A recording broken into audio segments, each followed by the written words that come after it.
അങ്ങനെ പിറ്റേ ദിവസം മോർണിംഗിൽ നല്ല വ്യൂ ഒക്കെ കണ്ടിട്ട് നമ്മൾ റൂമിൽ നിന്ന് തന്നെ ഒരു ചായയൊക്കെ ഉണ്ടാക്കി കുടിച്ചു കേട്ടോ. ബാൽക്കണിയിൽ ഇരുന്നിട്ട് നമ്മൾ വീട്ടിൽ നിന്ന് വരുന്ന സമയത്ത് കുറച്ച് ചിപ്സൊക്കെ കൊണ്ടുപോയിട്ടുണ്ടായിരുന്നു. അപ്പോൾ അതൊക്കെ കഴിച്ചു. പിന്നെ അത് കഴിഞ്ഞപ്പോഴത്തേക്കും ഇന്നൂസ് എണീച്ചിട്ടുണ്ടായിരുന്നു.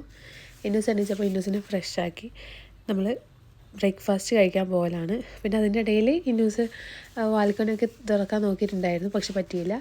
നമ്മൾ പിന്നെ ബ്രേക്ക്ഫാസ്റ്റ് കഴിക്കാൻ വേണ്ടിയിട്ട് പോയി. അപ്പോൾ അത്യാവശ്യം നല്ല രീതിക്ക് തന്നെ കുറേ ഐറ്റംസ് ഉണ്ടായിരുന്നു. പിന്നെ ഇന്നൂസിന് ഇരിക്കാൻ പറ്റിയൊരു ചെറിയ ചെയറും കാര്യങ്ങളൊക്കെ കിട്ടിയോണ്ട് തന്നെ അവൾ ഹാപ്പിയാണ്.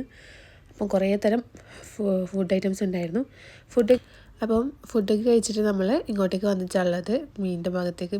ഇന്നൂസാണ് കേട്ടോ തീറ്റൊക്കെ കൊടുക്കുന്നത്. അപ്പം നല്ലൊരു വ്യൂ ആയിരുന്നു കേട്ടോ. രാവിലത്തെ തന്നെ മീനൊക്കെ ഇങ്ങനെ കൂടി നിൽക്കുന്ന കാണാൻ നല്ല രസമായിരുന്നു. പിന്നെ ഇന്നൂസിന് അങ്ങനത്തെയൊക്കെ ഭയങ്കര ഇഷ്ടമായതുകൊണ്ട് കുഴപ്പമില്ല. പിന്നെ അത് കഴിഞ്ഞിട്ട് ആക്ടിവിറ്റി ഏരിയയിലേക്കാണ് നമ്മൾ വന്നിട്ടുള്ളത്. ഇന്നൂസിന് കളിക്കാൻ പറ്റിയതും അതുപോലെ തന്നെ നമുക്ക് കളിക്കാൻ പറ്റിയതൊക്കെ ഉള്ളൊരു സ്ഥലമാണ്. അപ്പം ആക്ടിവിറ്റി ഏരിയൻ്റെ മുകളിലുള്ള വ്യൂ ഇങ്ങനെയാണ് കേട്ടോ വരുന്നത്.